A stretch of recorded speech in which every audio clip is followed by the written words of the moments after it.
A cikin garin wani ƙauye da ke cike da tsala-tsalan 'yan mata, akwai wani tsohon mutum mai suna Malam Ali. Malam Ali ya kasance mutum ne shi tsoho talaka, wanda a garin ma kowa ya tsane shi sakamakon talaucin da yake fama da shi. Malam Ali dai tsohon mutum ne tukub wanda har ta 'ya'yan shi sun tsane shi, domin dai duk tsala-tsalan 'yan matan da ake gani a wannan gari sun kasance 'ya'yan Malam Ali ne.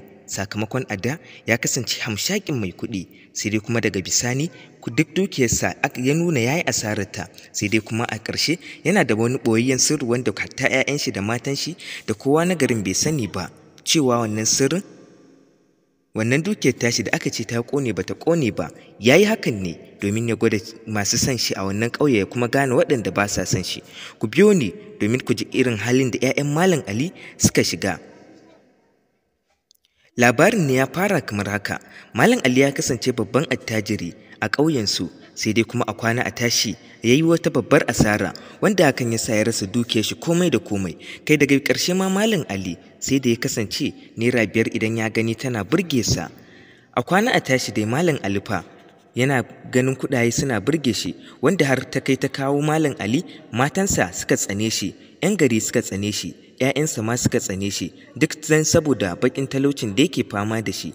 Malam Ali ya kamu da wata babbar rashin lafiya wacce a koda yaushe jikinsa za ka gan shi a kwance, ko hatta ƙwaƙƙwaran motsi Malam Ali baya iya yi. 'Ya'yansa dai wasu sun kasance suna kula da shi, wasu kuwa ko a jikinsu. Kai har ta kai ta kawo fa matan Malam Ali, domin kuwa yana da mata guda 4 sannan yana da 'ya'ya sama da 40. To matan Malam Ali sai da ta kai ta kawo kowace ta ɗauke jakarta ta bar gidan shi sakamakon baƙin talaucin da yake fama da shi. 'Ya'yan Malam Ali kuwa wasu daga cikinsu su ma sun iskance, suka ba ma sa kula da shi, tare da mai faɗa da kuma dariya da suke masa a duk sanda rashin lafiyar sai tashi. Daga cikin 'ya'yan Malam Ali mutane 2 ne waɗanda suka tsaya suke kula da lafiyarsa. A kwana a tashi dai Malam Ali ya kasance ba shi da kowa sai wata maƙociyar shi da a koda yaushe take kula da shi wajen ganin ta kawo masa abinci.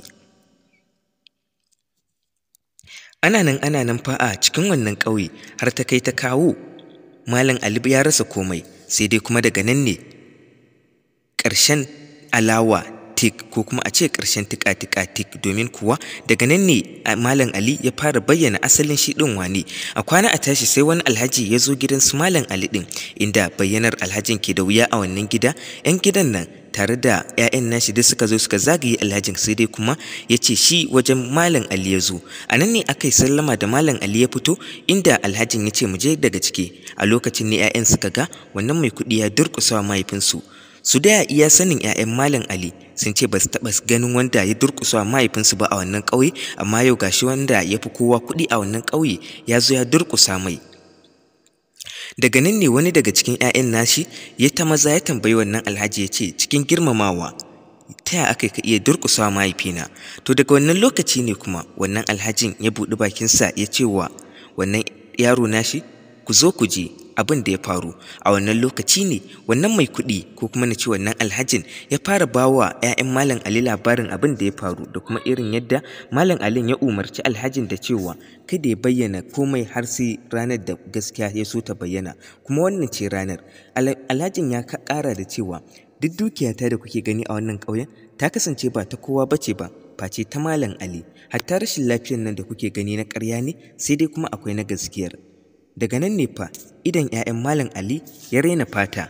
A yanzu haka Malam Ali bayan sun sami wannan gaskiya, Malam Ali ya ce, daga cikin ku 'ya'yana ku sani cewa babu wanda zai gaji dukiyata, domin likita ma ya ce min ba zan haura wata 6 ba zan mutu. Kuma ku sani cewa sai iya waɗanda suka taimaka min ne a wannan ƙauyen, su kaɗai ne za su ci dukiyata. Ku biyo ni domin ku ji halin da 'ya'yan Malam Ali suka shiga a part 2 ɗin labarin.